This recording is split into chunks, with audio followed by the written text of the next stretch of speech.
Hello guys, today we discuss this editorial limits of power on Maharashtra MLA's suspension case। ये editorial the Hindu से लिया गया है।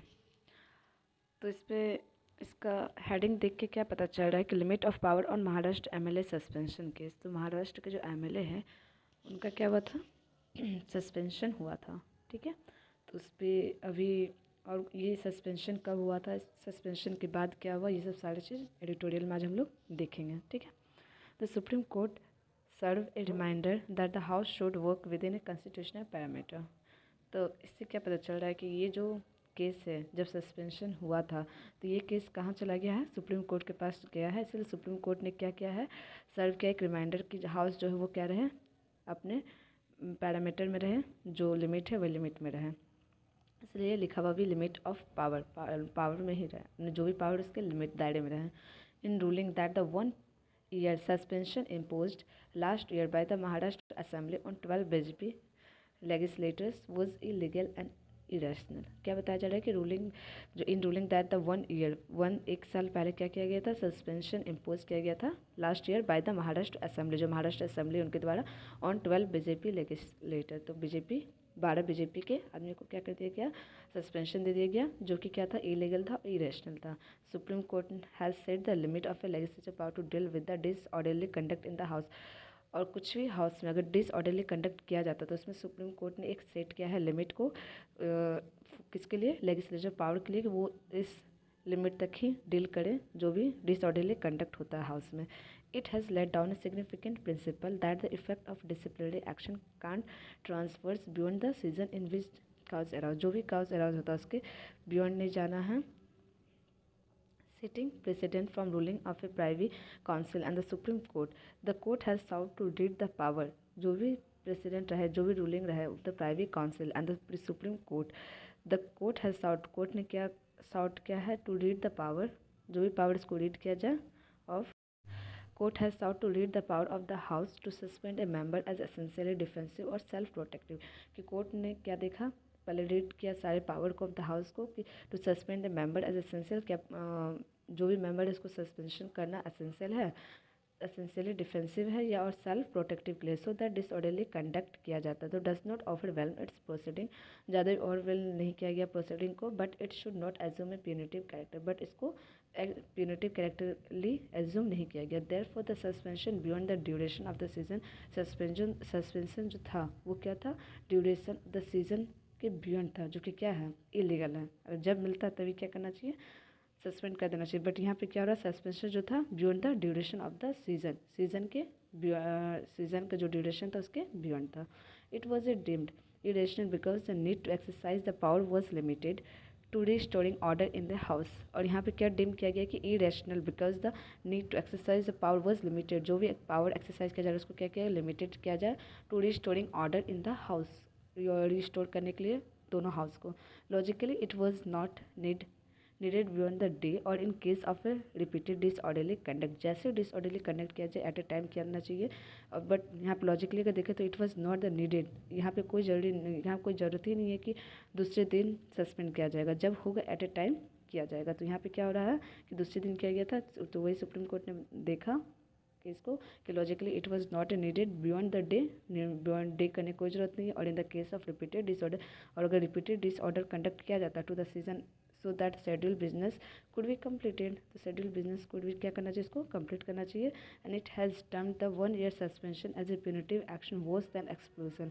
और जो भी टर्म 1 year सस्पेंशन किया गया वो क्या था, एक्शन जो क्या था, वर्स था देन एक्सपल्शन। एक्सपल्शन मतलब बाहर निकाल सकते थे, बट आपने डायरेक्ट क्या कर दिया, सस्पेंशन कर दिया।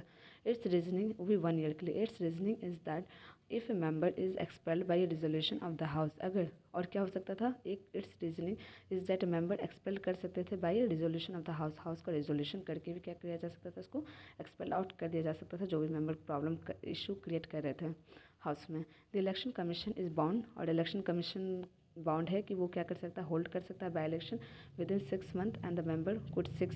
और यहाँ पे क्या हो रहा है कि इलेक्शन कमीशन जो है वो बाई इलेक्शन को होल्ड कर सकते हैं, ठीक है। और कब तक कर सकते हैं, विद इन 6 months। यहाँ बाई इलेक्शन का मतलब क्या हो जाएगा कि कोई भी इलेक्शन में अगर सपोज़ कि कोई मतलब किसी वजह से किसी रीज़न से क्या होता है कि अपना पोस्ट से हट जाता है या छोड़ता है, रिज़ाइन करता है, तो वहाँ पे इलेक्शन कमीशन का पावर है कि वो बाई इलेक्शन हेल्ड कर सकता है, ठीक है।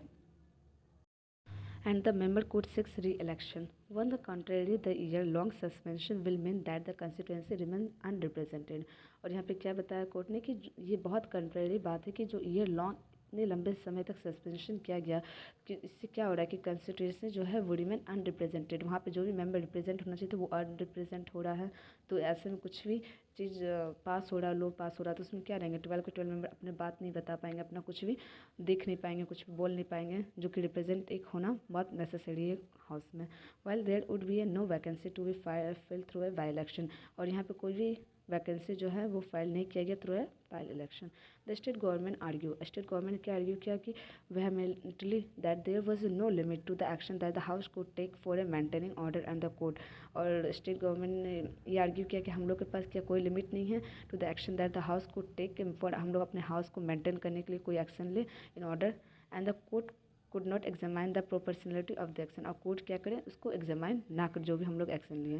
तो rule 53 of the assembly allow the speaker to adopt a graded approach to disorderly conduct. Rule 53 क्या कहता है, अलाउ करता है कि असेंबली जो है वो अलाउड कर सकता है, द स्पीकर को अलाउ करता है to adopt the graded approach to disorderly conduct होता है, naming members after which this should withdraw from the house for the day. एक दिन के लिए क्या किया जाएगा, उसको विड्रॉ कर दिया जाएगा। And in the case of a conduct being repeated, अगर कुछ ज़्यादा रिपीटेड होता है तो for the rest of the season, जो एक सीजन चला तो उसके पूरे सीजन के लिए, बट पूरे 1 ईयर के लिए नहीं। However the government insist that the suspension was import under the inherent power of the assembly to, but क्या बताया जा रहा है, however the government insist, government जो इंसिस्ट क्या है, सस्पेंशन जो इम्पोज क्या है, अंडर द इनहेरेंट पावर की रीजन से, ठीक है। Inherent power of the assembly to ensure orderly functioning, की जो भी इनहेरेंट पावर हम लोग असेंबली को मिला, हम लोग उसी को इंश्योर कर रहे हैं अपने फंक्शन और ऑर्डर के लिए। Even then the court ruled in the absence of a rule enabling such a power, the house had to adopt a graded approach and that the same season limit could not be breached। और इसमें क्या हुआ कि even then the court rule, court ने rule किया कि in the absence of a rule, कोई भी रूल अगर एब्सेंस होता है उसको इनेबलिंग करने का such a power, the house had to adopt, house को क्या करना पड़ेगा, अडोप्ट करना पड़ेगा graded approach that the same session limit could not be breached. क्या होना चाहिए, सेम सीजन में कोई भी लिमिट जो है वो ब्रिज ना हो, referring to the bar under article 212 of the constitution of the judiciary. Examining कर रहा है कि the regulatory of the procedure जो है उनको अडेप्ट करना चाहिए by the house, and the 3 जज bench rule that the present action was illegal and irrational. जो भी प्रेजेंटली एक्शन किया गया 1 ईयर पहले जो सस्पेंड किया गया वो क्या था, इलीगल था और इरेशनल था। आर्टिकल 212 के तहत कॉन्स्टिट्यूशन ऑफ द जुडिशरी जो है वो एग्जामाइन कर सकता है रेगुलेटरी ऑफ द प्रोसीड्यूर, कि सब कुछ रेगुलरिटी रहे और प्रोसीड्यूर भी रेगुलरिटी रहे, इसमें अगर कुछ गड़बड़ हो रहा है तो उसको एग्जामाइन कर सकता है लेजिस्लेशन में, adopt bye the house the 3 जज। और इसमें से क्या गया, 3 जज के द्वारा ये देखा गया है प्रेजेंट एक्शन जो था वो इलीगल था, इरेशनल था, and not a mere irregularity of procedure. The ruling is yet another reminder to legislative bodies that the functioning is subject to constitutional parameter. जो भी रूलिंग पार्टी रहती है उसको क्या करना चाहिए, रिमाइंड करना चाहिए कि लेजिस्लेटिव बॉडीज में कि लोग अपना जो फंक्शनिंग करें वो क्या करें, एक कॉन्स्टिट्यूशनल पैरामीटर में करें। In an era when the government side accuses the opposition of being obstinate and the opposition alleged that it being silenced, it is gratifying that the higher judiciary grapple with question related। और ये इरा में जब when the government side accused the opposition, जो accused जो थे उन्होंने क्या वो क्या थे, अपोजिशन थे, और being obstructionist and the opposition alleged, और जो भी अपोजिशन थे उन्होंने एलिग लगाया है, और क्या लगाया है आरोप कि that it is being silenced, वो लोग शांत है, एंड इट इज़ ग्रेटिफाइंग, वो लोग ग्रेटिफाइंग के साथ द हायर जुडिशरी ग्रैपल, जो भी जुडिशरी वो क्या करे, ग्रैपल करे with question related to the questioning क्या रहेगा, gratifying that the higher judiciary grapple with question related to the limit of the power exercised by majority in the legislation। जो भी पावर एक्सरसाइज किया जाए वो लिमिट में किया जाए by the majority in the legislation, और जो भी पावर एक्सरसाइज किया जाए उसमें क्या करना चाहिए, मेजोरिटी भी होना चाहिए, ठीक है। अगर सपोज कि सस्पेंशन भी किया गया तो सस्पेंशन में भी क्या होना चाहिए, जितना भी पावर हो, मतलब जितना भी मेंबर्स हो पार्लियामेंट में उसका क्या करना चाहिए, मेजोरिटी वोटिंग लेना चाहिए कि हाँ ये चीज़ करना है कि नहीं करना है, ठीक है। तो gratifying that the higher judiciary grapple with question, एक क्वेश्चन से ग्रैपल होकर क्या related to the limit of the power. पहला तो ये था कि पावर जो है वो लिमिट रहे, दूसरा क्या है, exercise by the majority in the legislature, जो भी रहे उसमें क्या होना चाहिए, मेजोरिटी होना चाहिए, ठीक है, जो भी किया जाए। So I hope you understand, thank you.